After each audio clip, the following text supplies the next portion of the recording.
Hello and welcome to SPMIS Academy. Today we'll analyze important newspaper articles of 19th August 2024. Please note you can download the PDF version of today's newspaper analysis by clicking the link given in the comment section. This is the list of the topics that we'll be covering from today's newspaper. First article is about palm trees for protection against lightning. ये जो topic है GS paper 1 geography segment से related है। वहाँ पे एक सब topic है इंपॉर्टेंट जियोफिजिकल फिनोमिना। स्पेसिफिकली आप उस सब टॉपिक से लाइटनिंग को रिलेट करके देख सकते हैं।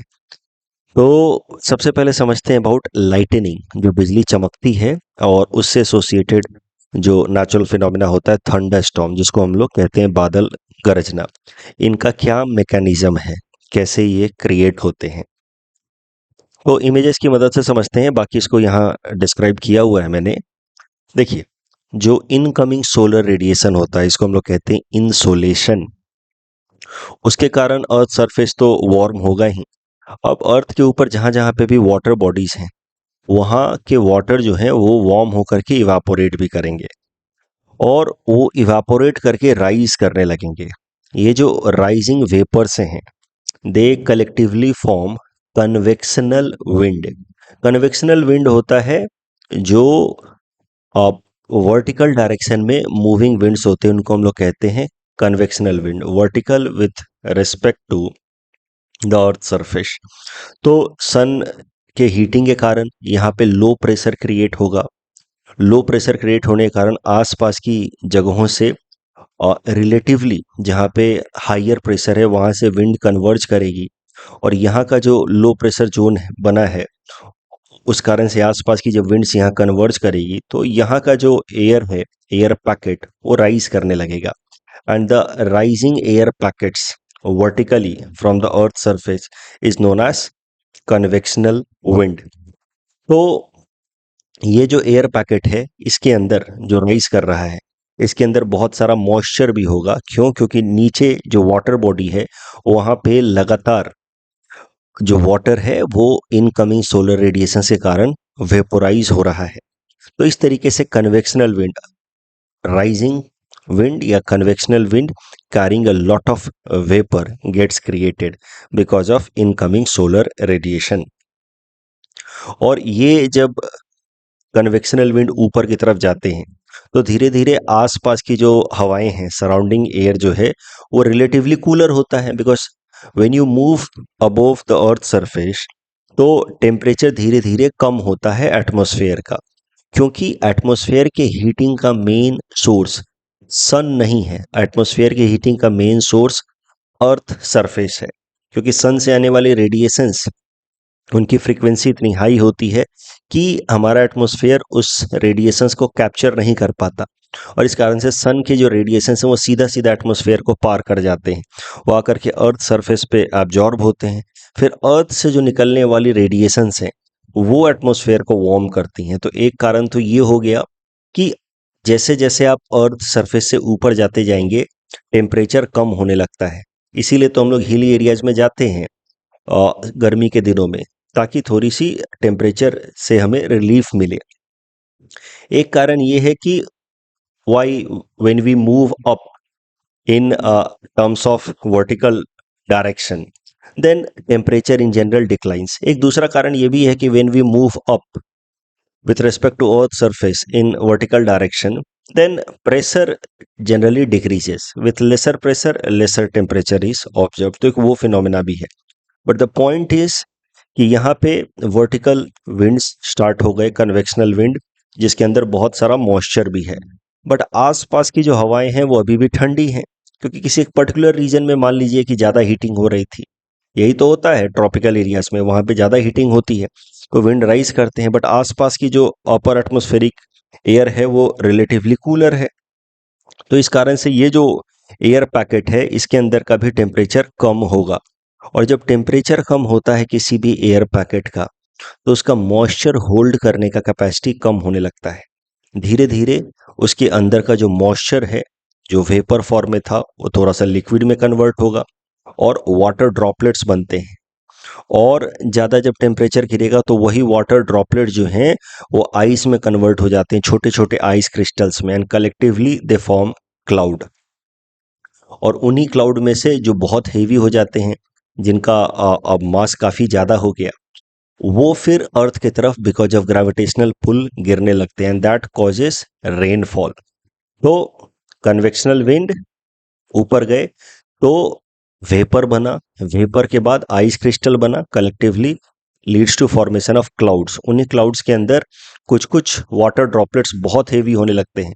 अब नीचे से जो हवाएं हैं इन क्लाउड्स को तो ऊपर की तरफ थ्रस्ट दे रही हैं, इन वाटर लिक्विड्स को, ये लिक्विड जो ड्रॉपलेट्स हैं इनको भी ऊपर की तरफ थ्रस्ट दे रही हैं, लेकिन नीचे की हवाओं का जो थ्रस्ट है, जो धक्का है, वो काफ़ी नहीं होता कभी कभार, और बहुत सारा जो लिक्विड ड्रॉपलेट्स है वो अर्थ सरफेस की तरफ गिरने लगता है because of gravitational pull, and that leads to rainfall. इस तरीके के रेनफॉल को कहा जाता है कन्वेक्शनल रेनफॉल।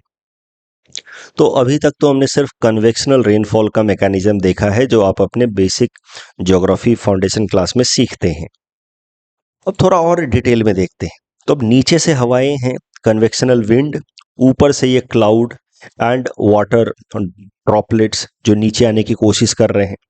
तो एक सीयर स्ट्रेस जैसा लगता है, एक आप कह सकते हैं फोर्स सा लगता है on these water droplets and ice crystals because of this upward moving convectional wind. ये जो सीयर स्ट्रेस है because of this upward moving convectional wind, ये कभी कभार क्या करता है कि वाटर ड्रॉपलेट्स या आइस क्रिस्टल्स को ब्रेक कर देता है इन आयंस, चार्ज पार्टिकल्स में तोड़ देता है। पॉजिटिव चार्ज पार्टिकल्स कैटायंस को सेपरेट कर देता है from negatively charge particles anions.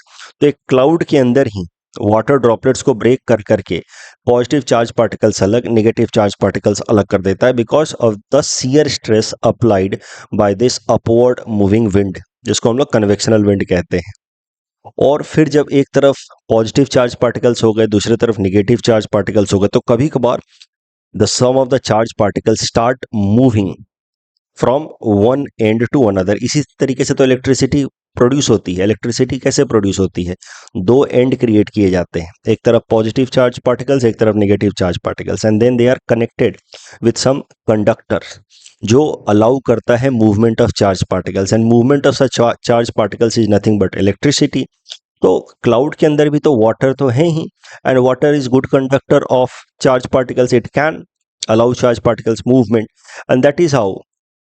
And ये क्लाउड के अंदर जो आइस क्रिस्टल्स हैं they can move allow movement of charge particles, तो वो एक तरीके से कंडक्टर का काम कर देते हैं, सेमी कंडक्टर जैसा काम कर देते हैं, और चार्ज पार्टिकल्स एक एंड से दूसरे एंड पे मूव करते हैं, और इस तरीके से एक इलेक्ट्रिसिटी जैसी क्रिएट हो जाती है इन द क्लाउड्स इटसेल्फ, जिसको हम लोग कहते हैं लाइटनिंग।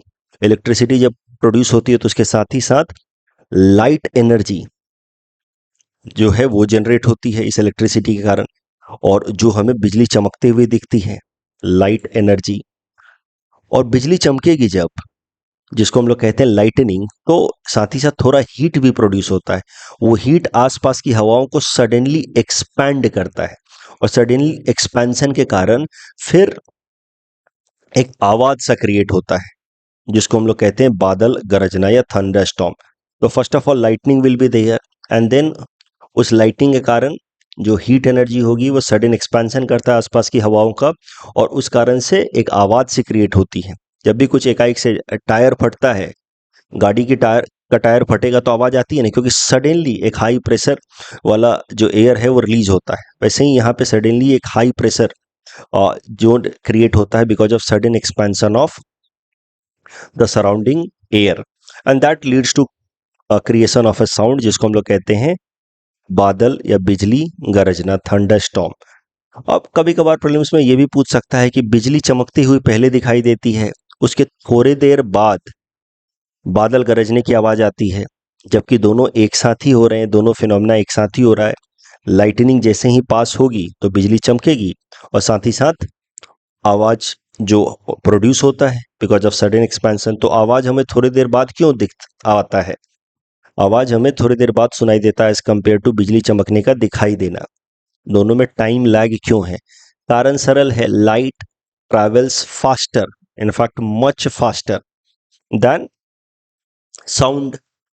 तो साउंड की स्पीड की तुलना में लाइट की स्पीड काफी गुना ज्यादा तेज है, इस कारण से वो बिजली चमकना हमें पहले दिखाई दे देता है। जबकि उसके कारण जो साउंड क्रिएट हो रहा है वो थोड़ी देर बाद हम तक पहुंचता है। यही है मैकेनिज्म, आप समझिए लाइटनिंग के पीछे। अब ये जो लाइटनिंग है कभी कभार अर्थ सरफेस को भी हिट करता है। इस वीडियो में आप चीजें समझ आ जाएंगी। ये है सन से आने वाले जो रेडिएशंस हैं उनको कहा जाएगा इनकमिंग सोलर रेडिएशंस, और वो रेडिएशन के कारण इवापोरेशन होगा और कन्वेक्शनल विंड्स क्रिएट होता है। Convectional wind takes air packets in upward direction, and along with that it carries a lot of moisture as well. When it moves up because of the cooler surrounding air, ये धीरे धीरे moisture वापस से liquid droplets में या ice crystals में convert होते हैं बिकॉज ऑफ कंडेंसेशन, एंड उसके कारण क्लाउड्स बनते हैं, साथ ही साथ लिक्विड ड्रॉपलेट्स भी बनते हैं। अब ये जो क्लाउड्स और उसके अंदर का जो लिक्विड ड्रॉपलेट्स है वो नीचे से जाने वाली हवाओं को के ऊपर शियर स्ट्रेस लगाएगा, और शियर स्ट्रेस के कारण चार्ज पार्टिकल सेग्रीगेट हो जाते हैं एक दूसरे से, और इस कारण से फिर एक तरीके से आप कह सकते हैं टू एंड्स क्रिएट हो जाते हैं, या टू पोटेंशियल्स क्रिएट हो जाते हैं आप कह सकते हैं, जिस कारण से इलेक्ट्रिसिटी प्रोड्यूस होती है। ऐसा कुछ बादल बनता है और चार्ज पार्टिकल्स इस तरीके से सेग्रीगेट हो गए, और फिर जब चार्ज पार्टिकल से एक एंड से दूसरे एंड पे मूव करता है तो बिजली चमकती है। अब होता क्या है कि कभी कभार यहाँ पे एक चार्ज पार्टिकल है, तो उसकी तुलना में अर्थ के ऊपर भी तो एक पोटेंशियल डिफरेंस क्रिएट हो गया। इलेक्ट्रिक पोटेंशियल की बात करें तो चार्ज पार्टिकल है और हवाओं में मॉइस्चर तो है ही, और मॉइस्चर जो है वो इलेक्ट्रिसिटी को कंडक्ट कर सकते हैं। तो कभी कभार ये चार्ज पार्टिकल्स क्लाउड्स के अंदर मूव करने के बजाय वो क्लाउड्स से अर्थ सरफेस की तरफ ट्रैवल करने लगते हैं, और इसी को कहा जाता है बिजली का गिरना, अर्थ सरफेस पे बिजली का गिरना। तो यहाँ का चार्ज पार्टिकल जब अर्थ सरफेस पे गिरे तो यूजुअली कैसा होता है कि जो हाईयर पॉइंट्स होते हैं, जो ऊंची बिल्डिंग्स होते हैं, वहाँ पे बिजली के गिरने के चांसेस ज़्यादा होते हैं। इसीलिए वहाँ पे फिर एक कंडक्टर लगाया जाता है उनकी छतों पे, ताकि वो कंडक्टर सीधा सीधा उस बिजली को अर्थ के अंदर मूव करा दे, rather then having any impact on life या प्रॉपर्टी। तो इस तरीके से कभी कभार अगर लाइटनिंग अर्थ के ऊपर गिरे और वहां पे कोई प्रोटेक्शन नहीं है तो it can cause a lot of damage to life as well as property. अब इसी से रिलेटेड करंट न्यूज है, उड़ीसा स्टेट के अंदर लाइटनिंग के जो स्ट्राइक्स हैं उसके केसेस बहुत ज़्यादा हैं as compare to other states of the country. उसके पीछे उड़ीसा की एक कॉम्प्लेक्स ज्योग्राफिकल जो कंडीशन है उसको कारण बताया जा रहा है तो ट्रॉपिकल रीजन में, but at the same time relatively dryer है, ऐसा साइंटिस्ट का कहना है, क्लाइमेटोलॉजिस्ट का कहना है कि उड़ीसा की क्लाइमेटिक कंडीशन जो है वो थोड़ी सी यूनिक है। Despite being in tropical region it is relatively dryer, and साथ ही साथ ओशन से कोस्ट भी शेयर कर रहा है, high temperature and humidity that makes Odisha more vulnerable to lightning strikes. और यही कारण है कि उड़ीसा स्टेट के अंदर पिछले 11 सालों में इतने लाइटनिंग स्ट्राइक्स हुए हैं, बिजली इतनी जगहों पे गिरी है जिस कारण से 4000 से ज़्यादा लोग मरे हैं। आप ही सोचिए अगर ये बिजली अर्थ सरफेस पे गिरे तो जो लोग भी आसपास में उनको बिजली के झटके लगेंगे कि नहीं लगेंगे, उनकी बॉडी पूरी जल जाती है। 4000 से ज़्यादा लोग पिछले 11 सालों में मरे हैं, and that is why Odisha has declared lightning as state specific disaster. अब इसी से रिलेटेड ये करंट न्यूज है कि बिजली गिरने से बचने के लिए उड़ीसा सरकार ने फैसला किया है कि वो 20 लाख पाम ट्रीज लगाएंगे। Palm trees specially in the vulnerable areas like schools. अब पाम ट्रीज से फायदा क्या होगा? पाम ट्रीज तो एक तो ऊंचे होते हैं तो बिजली उन पे गिरने के चांसेस ज़्यादा रहेंगे, और वहाँ से फिर क्या होगा कि पाम ट्रीज के अंदर मॉइस्चर कंटेंट अंदर ज़्यादा रहता है। उसके अलावा जो नेचुरल वाटर होता है किसी भी ट्री का, जिसको कहते हैं हम लोग सैप, वो भी पाम ट्री में ज़्यादा है। तो हाइट भी है और लिक्विड भी पाम ट्री के अंदर ज़्यादा है, तो फिर वो बिजली पाम ट्रीज पे ज़्यादा गिरेंगी, ऐसे संभावना बनती है, और वहाँ से फिर वो सीधा सीधा अर्थ के अंदर चली जाएगी, और इससे बाकी जो ह्यूमन सेटलमेंट्स हैं वहाँ पे लाइटनिंग स्ट्राइक करने की जो पॉसिबिलिटीज़ हैं वो थोड़ी सी कम हो जाएंगी। तो this way we can say कि palm trees can act as natural protection against lightning strikes, and that is why Orissa government has decided to plant 20 lakh palm trees in coming years in order to protect against lightning strikes. इस topic के basis पे ये prelims practice question हमने आपको दिया है. Please attempt this question and submit the answer in the comment section. The next article is about third voice of global south summit. This topic is important for my syllabus GS paper 2 international relations point of view. एक बार जरा जल्दी से revise कर लेते हैं the concept of global south, global north as well as north south divide line. देखिए, दुनिया के ज्यादातर जो डेवलप्ड या रिच कंट्रीज हैं वो नदर्न हेमिस्फेयर में हैं, ठीक है, या नदर्न साइड कह लीजिए आप. जो रिलेटिवली पुअर या फिर आप कह सकते हैं डेवलपिंग कंट्रीज हैं वो सदर्न रीजन में है. इस चीज को पहली बार मार्क किया जर्मन चांसलर विली ब्रांट ने 1980s. तो लगा कि ऐसा है कुछ. अब इसके पीछे कोई बहुत ऐसा ज्योग्राफिकल कारण है नहीं. और साथ ही साथ आप देखें तो फिर जो विली ब्रांट ने, जर्मन चांसलर ने इसको पहली बार विजुअलाइज किया तो उन्होंने एक लाइन भी ड्रॉ कर दी जिसको कहा जाता है नॉर्थ साउथ डिवाइड लाइन या कभी कभार द ब्रांट लाइन. ये नॉर्थ साउथ डिवाइड लाइन कुछ ऐसा है. अब इसमें आप देखेंगे कि ऑस्ट्रेलिया, न्यूजीलैंड जैसे देश जो हैं तो वैसे सदर्न हेमिस्फीयर में, बट वो नॉर्थ साउथ डिवाइड लाइन में के रेस्पेक्ट में पड़ते नॉर्थ में है. सो ऑल दीज कंट्री जो थोड़ा सा आप कह सकते हैं लाइटर शेड में इनको दिखाया गया है, they are collectively known as global north. They are high income countries. और जिनको डार्क शेड में दिखाया गया है they are known as global south, they are low income countries. ये नॉर्थ साउथ के बीच में जो लाइन है इसको कह दिया जाता है north south divide line. But be very mindful, as you can see it is not at all with respect to northern और सदर्न हेमिस्फेयर. ये पूरी तरह से जोग्राफिकल फॉर्म में नहीं है, बट एक मोटा मोटा लाइन बना दिया गया in order to segregate the high income countries from relatively low income countries. और उस लाइन को कह दिया गया नॉर्थ साउथ डिवाइड लाइन. कभी कभार ये जो नॉर्थ साउथ डिवाइड लाइन है उसमें चाइना को साउथ के अंदर ले लिया जाता है, ग्लोबल साउथ में ले लिया जाता है. तो चाइना की करंट स्टेटस जो है वो क्वेश्चनेबल है. बट रसिया के बारे में हमने देखा था कुछ दिनों पहले, it has now transition into high income country. तो ओवरऑल इसकी इकोनॉमी भले छोटी हो भारत की तुलना में, बट जीडीपी पर कैपिटा में तो काफी ऊपर है. तो इन सब कारणों से रसिया इज तो part of global north, considered as part of global north. China's position is disputed या debatable, I would rather say. तो ऐसा भी बना सकते हैं लाइन, या फिर चाइना यहां दिखाया गया, आई एम सो सॉरी. तो चाइना को इसमें दिखाया गया है ग्लोबल साउथ का हिस्सा, चाइना को ग्लोबल साउथ का हिस्सा दिखाया गया. कुछ लोग कभी कभार इसको ग्लोबल नॉर्थ का भी हिस्सा आजकल दिखाने लगे हैं, कंसीडरिंग इट्स ह्यूज साइज. तो इस इमेज में तो China is part of global south, ठीक है. But the point is it's not a very technical, not a very classical line, but it's a broader idea. So whenever we use the term global north या global south in international relations, that means we are talking about high income countries and low income countries respectively.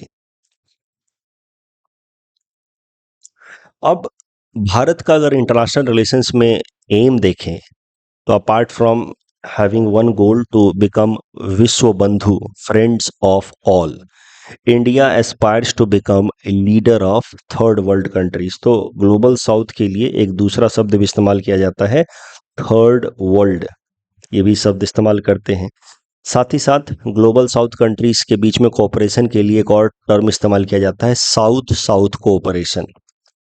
तो भारत का लक्ष्य है कि वो विश्व बंधु बने, friend of all, but at the same time we want to be leader of the third world and we want to promote south south cooperation, means cooperation amongst the developing countries. और ये तो आप कह सकते हैं भारत का लक्ष्य starting से ही रहा है, राइट, सिंस इट्स इंडिपेंडेंस. तभी तो भारत ने नॉन अलाइनमेंट मूवमेंट स्टार्ट किया था, जहां पे हमने फैसला किया कि ना ही हम यूएस ब्लॉक को ज्वाइन करेंगे ना ही यूएसएसआर ब्लॉक को. We will have our independent autonomous say in global order. तो उसी नाम का आप कह सकते हैं, NAM was relevant in cold war dynamics, but now since cold war is over, NAM has to be restructured as per the current scenario. तो भारत ने स्टार्ट किया voice of global south summit. ये जो voice of global south summit है, ये start की गई जनवरी 2023 में। इनॉग्रल समिट जो था वो जनवरी 2023 में था, and it was in line with India's G20 presidency. Bharat को साल 2023 के लिए G20 ग्रुपिंग की प्रेसिडेंसी मिली थी। वो प्रेसिडेंसी स्टार्ट हुई 1 दिसंबर 2022 को, एंड इट लास्टेड टिल 30 नवंबर 2023। तो G20 जो प्रेसिडेंसी होल्ड कर रहा था भारत फॉर द ईयर 2022-23, उसका मुख्य लक्ष्य था to promote development amongst the developing countries, to promote cooperation amongst the third world countries, या in other word south south cooperation. तो वैसे तो कई सारे थीम्स थे G20 के, but one of the important theme of G20 which was conducted in India was promote south south cooperation. और इसी लक्ष्य को पूरा करने के लिए साउथ साउथ कोऑपरेशन या ग्लोबल साउथ कंट्रीज के बीच में एक पार्टनरशिप डेवलप करने के लिए भारत ने स्टार्ट किया during it G20 presidency voice of global south summit. इसकी इनॉग्रल समिट हुई जनवरी 2023 में। इस पे APSC ने प्रीलिम्स में प्रश्न भी पूछा था साल 2023 में जो प्रीलिम्स हुआ था। फिर इसकी सेकेंड सेशन कराई गई नवंबर 2023 में। It was conducted in virtual mode. आप देख सकते हैं ये second voice of global south summit से इमेजेस हैं जो वर्चुअल मोड में कराई गई। अब न्यूज़ ये है कि India has hosted the third voice of global south summit again in virtual mode. और अगर फोकस देखा जाए ये जो third voice of global south summit का, तो मेन फोकस है कि जो 20th सेंचुरी के, पिछले सेंचुरी के फाइनेंशियल या गवर्नेंस इंस्टीट्यूशन है एट ग्लोबल स्केल, वो आज के डेट में जस्टिस नहीं कर रहे हैं with the third world countries या global south. Third world countries technically उसका एक अलग मतलब है। जैसे कोल्ड वॉर के टाइम में द US bloc would be considered as first world, were following liberal market principle. The socialist bloc would be considered as second world, following the socialist principle, and then other countries who were neither aligned to the either of the blocks, not aligned to either of the blocks, they would be considered as third world countries. Third world countries mostly included those who had got independence very recently, those days in 1950s. ठीक है, तो global south, third world, developing countries, सबके बीच में कुछ हद तक similarity भी है बट टेक्निकल डिसिमिलैरिटी भी है। Let's now come to the third voice of global south summit hosted by India in virtual mode. इसमें जो मेन लक्ष्य रखा गया है हमारे प्रधानमंत्री जी द्वारा, क्योंकि ये चूंकि भारत ही इसको लीड करता है voice of global south summit को, तो इसमें भारत ही एजेंडा सेट करता है। तो भारत ने एजेंडा सेट किया है कि जो ग्लोबल गवर्नेंस के इंस्टीट्यूशंस हैं जैसे कि UNSC, वहाँ पे हमने देखा कि कैसे P5 कंट्री जो परमानेंट कंट्रीज हैं वो अपने वेस्टेड पॉलिटिक्स को प्रैक्टिस करते हैं। फाइनेंशियल ग्लोबल इंस्टीट्यूशन जैसे कि IMF या world bank, they are guided by US, वहाँ पे US का, अमेरिका का डोमिनेशन है। तो इस कारण से प्रधानमंत्री जी ने कहा कि these institutions have failed to do justice with the global south, and that is why we need to find solution, we need to change the given scenario, and we need global south countries need to come together and find solution to their own financial and governance problem rather than directly resorting to IMF and World Bank. And at the same time we need to come together and bring reforms, suggest reforms at UNSC platform. तो ये है main agenda of third voice of global south summit कि the last century financial and governance institutions who have failed to address the concerns of global south needs to be restructured, reformed. उसके अलावा जो contemporary challenges है developing countries के, उनको भी deal किया जाए, एड्रेस किया जाए। तो ये एजेंडा था मोटा मोटा। उसके अंतर्गत हमारे प्रधानमंत्री जी ने दो मुख्य अनाउंसमेंट किए under this third voice of global south summit. उन्होंने कहा कि there will be creation of a global development compact GDC, and second, social impact fund of $25 million to develop digital public infrastructure. Very important announcement for upcoming year. Mains के लिए भी, prelims के लिए भी। Mains में अगर आपसे पूछा जाए कि कैसे भारत थर्ड वर्ल्ड कंट्रीज या ग्लोबल साउथ की लीडरशिप पोजीशन को अटेन करने की कोशिश कर रहा है, तो वहाँ पे आपको voice of global south summit लिखना ही होगा। वहाँ पे आपको ये GDC और सोशल इम्पैक्ट फंड के बारे में लिखना ही होगा। तो सबसे पहले समझते हैं ये जीडीसी है क्या, ग्लोबल डेवलपमेंट कॉम्पैक्ट है क्या। देखिए, ग्लोबल डेवलपमेंट कॉम्पैक्ट का जो कॉन्सेप्ट है, ये एम करेगा to promote trade, technology sharing amongst the developing countries. तो हमें rather than relying on developed countries for trade या फिर इन्वेस्टमेंट, टेक्नोलॉजी शेयरिंग, हम लोग आपस में ही अपने कोऑर्डिनेशन को और ज़्यादा स्ट्रेंथन करेंगे in order to reduce over reliance on developed countries. Bharat की जो ग्रोथ जर्नी रही है अभी तक, वो शेयर की जाएगी with other developing countries like African countries या Latin American countries in order to guide them in the direction of development. ये है मकसद ग्लोबल डेवलपमेंट कॉम्पैक्ट का। आपस में कोऑर्डिनेशन बढ़ाएंगे, भारत अपनी ग्रोथ जर्नी शेयर करेगा। प्रधानमंत्री जी ने इसी दौरान कहा कि the needy countries will not be burden with debt in the name of development finance. अब ये स्टेटमेंट सुन के आपको तुरंत समझ आ जाएगा कि he was referring to the belt and road initiative of China, जिसके अंतर्गत चाइना कई सारे देशों को डेट ट्रैप में फंसा देता है। बेल्ट एंड रोड इनिशिएटिव के अंतर्गत चाइना, कई सारे जो मेंबर कंट्रीज हैं, चाइना का ये इनिशिएटिव है बेल्ट एंड रोड इनिशिएटिव, जिसमें वो इंफ्रास्ट्रक्चर डेवलप करवाता है अलग अलग देशों के अंदर लोन दे करके। लोन तो स्टार्टिंग में काफ़ी कंसेशनल रेट में देता है, बाद में वो कंट्रीज को एक नहीं तो दूसरे तरीके से उस डेट में फंसा देता है और उससे फिर कई सारे पॉलिटिकल अपने इंटरेस्ट को फुलफिल कराता है। तो उनके टेरिटोरियल सोवरेनिटी को भी चैलेंज करता है। For example, Hambantota port is the best example. Sri Lanka को 99 साल के लिए अपने पोर्ट को लीज पे देना पड़ गया चाइना को, क्योंकि श्रीलंका लोन नहीं लौटा पा रहा है, which it availed in order to develop Hambantota port. तो कहीं ना कहीं जो भारत की ग्लोबल डेवलपमेंट कॉम्पैक्ट इनिशिएटिव है, it can be seen as an answer of India to China's Belt and Road Initiative, which is exploitative in nature and it brings countries under debt trap. Global development compact को promote करने के लिए भारत ने एक special fund बनाया है $2.5 million का। साथ ही साथ अलग अलग देशों को ट्रेन भी किया जाएगा जो इसके मेंबर हैं ग्लोबल साउथ समिट के, ताकि वो उनके जो ब्यूरोक्रेट्स हैं वो कंड्यूसिव ट्रेड पॉलिसी डेवलप कर पाए। तो ट्रेनिंग के लिए अलग से $1 मिलियन भारत ने एलोकेट किया है। तो इस तरीके से India is assuming leadership role amongst the global south countries, और उसके लिए इंडिया ने ग्लोबल डेवलपमेंट कॉम्पैक्ट स्टार्ट किया और उसके अंतर्गत एक स्पेशल फंड बनाया $2.5 मिलियन का। Very important from PT and mains perspective. लिखने के लिए कुछ तो चाहिए, सिर्फ लिखने से तो नहीं होगा कि भारत जो है वो थर्ड वर्ल्ड कंट्रीज का लीडर बनना चाहता है। ठीक है, भारत के दो मुख्य लक्ष्य ग्लोबल स्केल पे, एक तो विश्व बंधु यानी कि सबके साथ अच्छे संबंध बनाए रखें, और दूसरा थर्ड वर्ल्ड कंट्रीज या ग्लोबल साउथ के या डेवलपिंग कंट्रीज के लीडर बने। तो सिर्फ लिखने से तो नहीं होगा, कुछ पॉइंट्स भी देने होंगे।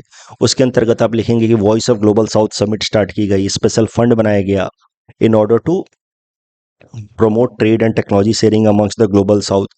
चाइना का बेल्ट एंड रोड इनिशिएटिव को काउंटर करने के लिए क्या भारत एक्टिव अप्रोच ले रहा है, उसमें भी आप इस इनिशिएटिव ग्लोबल डेवलपमेंट कॉम्पैक्ट को मेंशन कर सकते हैं। साथ ही साथ एक अनाउंसमेंट और की गई, that announcement is with respect to another important fund created, जिसका नाम है सोशल इम्पैक्ट फंड। तो सोशल इम्पैक्ट फंड को समझने के लिए थोड़ा सा हमें और पीछे जाना होगा, और भारत की जो प्रेसिडेंसी थी G20 की, जो साल 2023 के लिए थी, उसमें एक इंपॉर्टेंट अनाउंसमेंट किया गया था, creation of global digital public infrastructure repository.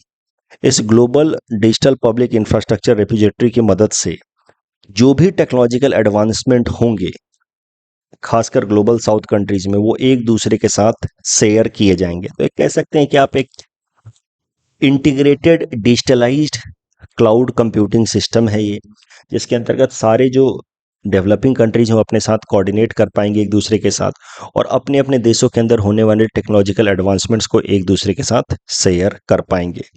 तो ये तो है concept of DPI, digital public infrastructure eight global scale, उसकी रेपोजिटरी का। अब उसको डेवलप करने के लिए भारत ने इस third voice of global south summit में अनाउंस किया है कि डीपीआई फॉर ग्लोबल साउथ को प्रमोट करने के लिए special fund will be created, जिसका नाम होगा सोशल इम्पैक्ट फंड, और उसके लिए इंडिया ने $25 मिलियन का अलग से एलोकेशन किया है। इस टॉपिक के डिस्कशन के बेसिस पे प्रीलिम्स प्रैक्टिस क्वेश्चन हमने आपको दिया है। Please attempt this question and submit the answer in the comment section. ऐसा आपसे मेंस में प्रश्न पूछा जा सकता है with respect to south south cooperation. तो हिंट्स पढ़िए, तो उसके बेसिस पे आप क्वेश्चन अटेम्प्ट कर सकते हैं। कुछ कुछ बातें हैं जैसे G77 है या WTO का कॉन्सेप्ट है, UNFCCC का कॉमन बट डिफरेंशिएटेड रिस्पॉन्सिबिलिटी है। अब ये कॉन्सेप्ट्स जो बिल्कुल नए नए न्यूज़पेपर एनालिसिस देखना शुरू किए हैं स्टूडेंट्स, उनको थोड़ी सी तकलीफ होगी समझने में, तो फिर आप इस केस में छोड़ सकते हैं इस क्वेश्चन को। बाकी लोग जिनको पता है ये सब कॉन्सेप्ट्स, वो अभी डील करें, इसको लिखें। Others I will tell you these concepts over a period of time. The next topic is about lateral entry into bureaucracy. This topic is important from our syllabus GS paper 2 governance point of view. देखिए lateral entry का मतलब क्या है। सीधा सीधा private sector से या autonomous education institution जैसे कि यूनिवर्सिटीज वगैरह से जो वहाँ के प्रोफेशनल्स हैं, उनको भारत सरकार के अलग अलग पोजीशंस में, खासकर सेक्रेटरी पोजीशंस में सीधा सीधा एंट्री दिला देना, इस फिनोमिना को या इस प्रोसेस को कहा जाता है lateral entry. Normally such secretary positions are held by the cadre of IAS या other central government service members. But कभी कभार कुछ ऐसे लोग जो जो आईएएस या इस तरह के सेंट्रल गवर्नमेंट सर्विस में नहीं है, बट अपने अपने फील्ड के एक्सपर्ट्स हैं, अकेडमिशियंस हैं, या प्राइवेट सेक्टर में काफ़ी अच्छे प्रोफेशनल हैं, नॉलेजेबल प्रोफेशनल्स हैं, उनको सरकार सीधा सीधा सेक्रेटरी पोजीशन पे ले आती है थ्रू द मैकेनिज्म जो है लैटरल एंट्री। लैटरल एंट्री के सबसे अच्छे एग्जांपल हैं हमारे former prime minister Manmohan Singh ji. उनको सरकार लेकर के आई, ही वॉज एन इकोनॉमिस्ट, उनको सरकार चीफ इकोनॉमिक एडवाइजर लेकर के आई पहले, बाद में उनको सेक्रेटरी पोस्ट दे दिया गया in the finance ministry considering his know how supremacy in the field of finance and economics. साथ ही साथ और भी कई सारे बड़े नाम हैं जैसे doctor Homi Jehangir Bhabha, father of atomic energy India, doctor M S Swaminathan, father of green revolution, V Krishnamurthy साहब, Sam Pitroda, doctor Raghuram Rajan, they could be cited as an example of lateral entry. और lateral entry भारत में काफ़ी कम होती है as compared to the developed countries like US, Britain, Belgium. वहाँ पे lateral entry का concept ज़्यादा प्रिवेलेंट है as compared to India. India में IAS एक जरिया है ज़्यादातर सेक्रेटरी पोजीशंस या भारत सरकार के अंदर पहुँचने का। लेकिन lateral entry को प्रमोट करने के लिए पहले तो इक्का दुक्का कभी कभार हो गए, बहुत ही ज़्यादा आप कह सकते हैं अकॉम्प्लिश्ड लोग जो सरकार का हिस्सा नहीं है, जिनको सरकार लाना चाहती है टू वर्क विद देम, उनको लाया जाता था through lateral entry, but that was very rare. बाद में नीति आयोग ने साल 2017 में लैटरल एंट्री के लिए एक रिपोर्ट सबमिट किया, 3-year एक्शन एजेंडा रिपोर्ट, जिसमें उन्होंने सजेस्ट किया कि सरकार के जो ओवरऑल एडमिनिस्ट्रेटिव सिस्टम है उसमें मिडिल या सीनियर मैनेजमेंट लेवल में कुछ कुछ लैटरल एंट्री की जानी चाहिए। Lateral entry in central secretariats which are only limited to bureaucrats coming from all India services या सेंट्रल सिविल सर्विसेज, उसके अलावा थोड़े बहुत प्रोफेशनल्स को भी वहाँ एंट्री दी जानी चाहिए, बट इन कॉन्ट्रैक्चुअल मोड। 3 साल का कॉन्ट्रैक्ट हो which could be extended to 5 years as per the report submitted by Niti Aayog. फिर भारत सरकार ने इसके ऊपर एक स्ट्रक्चर तरीके से काम करना शुरू किया। थोड़ा सा एनालिसिस कर लेते हैं लैटरल एंट्री से फ़ायदा क्या होगा। एक्सपर्टीज आएगी अलग अलग फील्ड की, efficiency, because such professionals have worked in different segments, private segment specially, तो they know how to maximize the outcome with limited resources, तो एफिशिएंसी पे वो काम करेंगे। पर्सनल शॉर्टेज, जो ऑफिसर्स के शॉर्टेज का प्रॉब्लम है, वो लैटरल एंट्री से कुछ कुछ कम किया सकता है, नहीं तो अदरवाइज आईएएस का तो प्रोसेस काफ़ी कम्बरसम है, कॉम्प्लेक्स है, एग्ज़ाम होगा, ट्रेनिंग होगी, तो पर्सनल शॉर्टेज जो भी भारत सरकार के अंदर है उसको काफ़ी हद तक एड्रेस किया जा सकता है। और सिविल सर्विसेज का भी थोड़ा लिबरलाइजेशन जरूरी है ताकि अलग अलग फील्ड के लोग आएँ और फ्रेश आइडियाज़ लेकर के आए गवर्नेंस में, ताकि गवर्नेंस जो है वो डायनामिक बने। सो ये सब फायदे हैं लैटरल एंट्री के, लेकिन कुछ चैलेंजेस भी हैं। अपॉइंटमेंट में ट्रांसपेरेंसी को लेकर के थोड़ा सा इशू है, कहीं इसमें करप्शन ना हो जाए। कन्फ्लिक्ट ऑफ इंटरेस्ट के पॉसिबिलिटीज बन सकते हैं कि जो आदमी प्राइवेट सेक्टर में इतने साल तक रहा है वो 3 से 5 साल तक भारत सरकार में आएगा, जाएगा तो वापस से प्राइवेट सेक्टर में ही, तो जब तक वो भारत सरकार के अंदर है इस बात की क्या गारंटी है कि वो पब्लिक इंटरेस्ट में काम करेगा, इस बात को कैसे आप इंश्योर करेंगे कि वो जिस ऑर्गेनाइजेशन से आया है उसके लिए कुछ प्रेफरेंशियल ट्रीटमेंट नहीं करेगा when he or she is holding an important position in government of India. So that is an issue with respect to conflict of interest. Internal resistance तो है ही, IAS officers and other central government all India services के officers, why would they like कि हमारा position कोई और ले, position खाली रहे तो रहे लेकिन बाहर के लोगों को ना मिले, तो दैट इज इंटरनल रेजिस्टेंस। एक सबसे बड़ा कंसर्न है विथ रिस्पेक्ट टू रिजर्वेशन कि लेटरल एंट्री में रिजर्वेशन की व्यवस्था नहीं है इन जनरल। क्योंकि देखिए रिजर्वेशन कैसे होता है, रूस्टर सिस्टम इसको कहते हैं कि ओबीसी रिजर्वेशन है 27%, तो कोई भी अपॉइंटमेंट होगा तो हर चौथा अपॉइंटमेंट जो होना चाहिए वो एक ओबीसी कैंडिडेट को जाना चाहिए। वैसे ही एससी रिजर्वेशन है 15%, तो कोई भी अपॉइंटमेंट होगा तो हर एक जो 7th अपॉइंटमेंट है वो एक एससी कैंडिडेट को जाना चाहिए। एसटी रिजर्वेशन है 7.5%, तो कोई भी अपॉइंटमेंट में जो 14th अपॉइंटमेंट है that should go to ST candidate. इस तरीके से गवर्नमेंट के रिक्रूटमेंट में रोस्टर सिस्टम की मदद से अपॉइंटमेंट की जाती है कि every 4th candidate should be OBC. But lateral entry तो क्या है, कभी एक सीट निकलती है, कभी 2 4 5 सीट ऐसे निकलती हैं, तो उसमें फिर ये रोस्टर सिस्टम की चौथा कैंडिडेट ओबीसी होना चाहिए, 7वां एससी होना चाहिए, 14th एसटी होना चाहिए, ये मेंटेन कर पाना डिफिकल्ट हो जाता है। That is why reservation as a concept is not applicable in lateral entry. तो इसको लेकर के फिर हाल फिलहाल में प्रॉब्लम्स क्रिएट हुए हैं।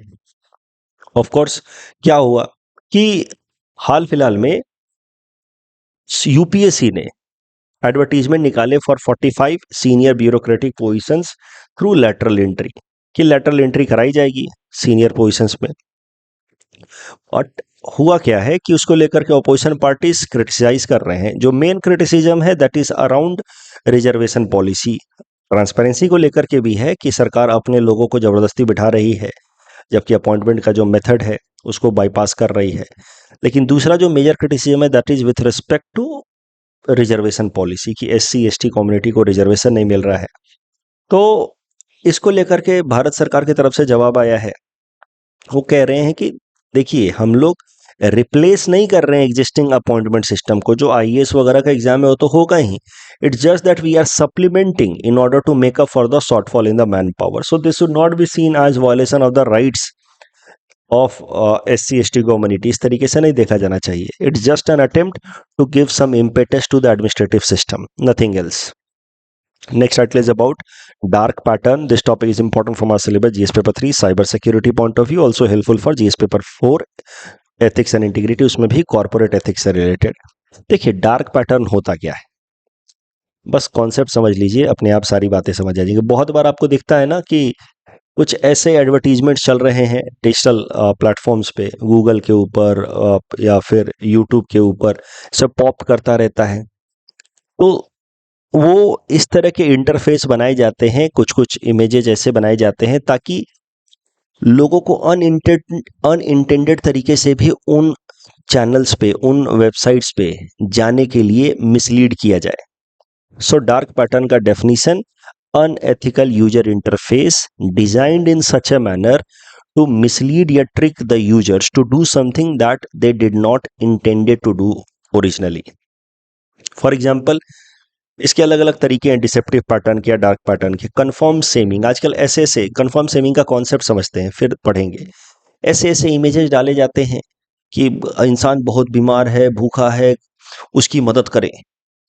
अब आपको लगता है कि यार मैं इसकी मदद नहीं करूंगा, यहाँ क्लिक करके डोनेट नहीं करूंगा तो मैं कितना खराब इंसान हूं, आप गिल्ट में भर जाते हैं। ठीक है, that could also be considered as dark pattern, unethical user interface. क्या पता उस इमेज के पीछे कितनी सच्चाई है, कितना झूठ है, क्या पता वो फ्रॉड हो। पेट एंड स्विच, कभी कभार इतना अट्रैक्टिव इमेज कुछ लगा दिया जाता है, 5 रुपए में ऐसे आता है ना, कार फ्री, होम फ्री, ऐसे कुछ। तो these are nothing but very attractive options reflected on the first page, but in fact reality is something different। तो उसको कहा जाता है बेट एंड स्विच या क्लिक बेट। बास्केट स्नीकिंग, मतलब आपके अकाउंट से हर महीने या कुछ ऐसी चीज़ें खरीद ली जा रही हैं जो आपको पता भी नहीं है। जैसे कई सारे ऐसे ओटीटी प्लेटफॉर्म हैं जो मंथली खुद ही रिचार्ज कर लेते हैं ऑटो डेबिट करके, तो that could be considered as basket sneaking. Subscription traps traps tricking users to subscribe something which they did not wanted to and or which they have no full understanding। तो ये सब तरीके कहे जाएंगे dark pattern. Baseless countdown जो चलते रहते हैं कि 25 घंटे बाद खत्म हो जाएगा, खरीद लो अभी खरीद लो, वो सब अननेसेसरी हमें टर्बुलेंट मोड में लाने की कोशिश रहती है। Conditions written in fine print, forcing users to create account to finish transactions, silently charging credit cards, using dull colors to hide genuine informations। तो ये सब डार्क पैटर्न्स कहे जा सकते हैं। Unethical user interface. Social media companies जो big tech giants हैं, जैसे Apple, Amazon, Skype, Facebook, LinkedIn, Microsoft, Google, इन सब के ऊपर एलिगेशंस लग रहे हैं कि they support dark pattern because of their own commercial interest. के डार्क पैटर्न प्रैक्टिस करने वाली जो कंपनियां हैं, कॉरपोरेट्स हैं, वो इनको ज़्यादा पैसा देती हैं अपना एडवर्टीजमेंट दिखाने के लिए। अमेजन के ऊपर क्रिटिसिज्म आया था कि इसने कैंसिलेशन प्रोसेस को इतना ज़्यादा डिफ़िकल्ट बना दिया है कि कोई भी सब्सक्राइबर अब अमेजन सब्सक्रिप्शन लेगा तो बड़ी आसानी से ले सकता है, लेकिन कैंसिल करना हो तो बहुत तकलीफ हो जाती है।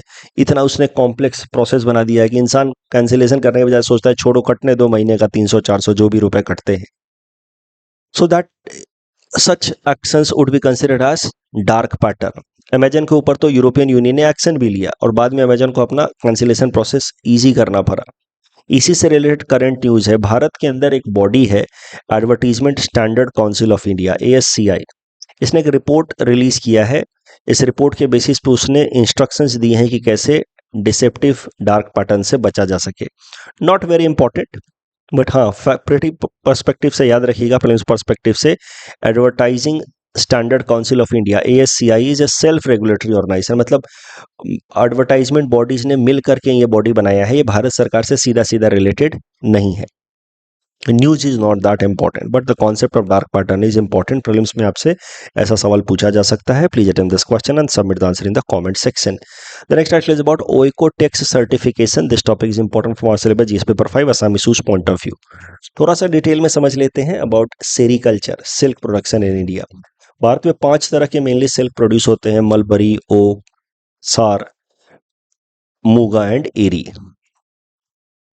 अब इसमें से कैसा है कि भारत की अगर बात की जाए तो चाइना के बाद भारत ही दुनिया का दूसरा सबसे बड़ा सिल्क प्रोड्यूसिंग कंट्री है। और भारत में ये 5 तरह के सिल्क जो होते हैं नेचुरली, वो 5 तरह के सिल्क प्रोड्यूस होते हैं और कॉमर्शियली उनका इस्तेमाल भी किया जाता है। और चाइना के बाद India is leader in silk production. Bharat के अंदर अगर बात की जाए तो Karnataka is the largest silk producer in the country. लेकिन कर्नाटका वगैरह या साउथ इंडियन स्टेट्स में, कर्नाटका, आंध्र प्रदेश, तमिलनाडु में मेनली जो सिल्क प्रोड्यूस होता है वो होता है मलबरी सिल्क। अब बात की जाए अगर असम की, तो असम भी अपने आप में एक यूनिक लीडर है। ओवरऑल ठीक है, कर्नाटका सबसे ज़्यादा सिल्क प्रोड्यूस करता होगा, but Karnataka, Andhra Pradesh, Tamil Nadu, they mainly produce mulberry silk. Assam के अंदर अगर बात की जाए तो मूगा सिल्क प्रोड्यूस होता है। और in fact muga silk is almost exclusively produced in Assam only, क्योंकि मूगा सिल्क के लिए जो सिल्क वॉर्म चाहिए, एंथेरिया एसेमिनेसिस, इंपॉर्टेंट, इसको रट लेना है, इज इंडेमिक टू असम। ये असम में मिलता है, उसी से मूगा सिल्क प्रोड्यूस होता है। और muga silk, that is why since it is exclusively limited to Assam, muga silk is very important aspect of culture of Assam as well. Mekhela chador ज़्यादातर मूगा सिल्क से बनते हैं, बाकी सिल्क से भी बन सकते हैं बट मूगा सिल्क से बनते हैं। उसके अलावा पाट सिल्क, मलबरी सिल्क भी थोड़ा बहुत मिलता है, उससे गमोसा वगैरह बनता है स्टेट ऑफ असम में। लेकिन Muga silk is very very intricately linked with the culture and heritage of Assam. फिर तीसरा ईरी सिल्क। ईरी सिल्क भी अच्छा खासा असम के अंदर मिलता है। 65% of overall production of eri silk of India comes from Assam only. Eri silk की एक खासियत है, it is also known as ahimsa silk, because इसको प्रोड्यूस करने के दौरान the silk worm does not die, it is not killed during production of eri silk. होता क्या है कि ईरी सिल्क के प्रोडक्शन के दौरान जो मौत होता है, मौत जिससे वो इंसेक्ट जिससे कुकून्स प्रोड्यूस होते हैं, कुकून्स जिससे सिल्क बनता है, वो मॉथ जो है, unlike other cells, the moth inside the cocoon is not killed. What it does actually, कि the moth exits the cocoon, leaving the cocoon behind for production of silk.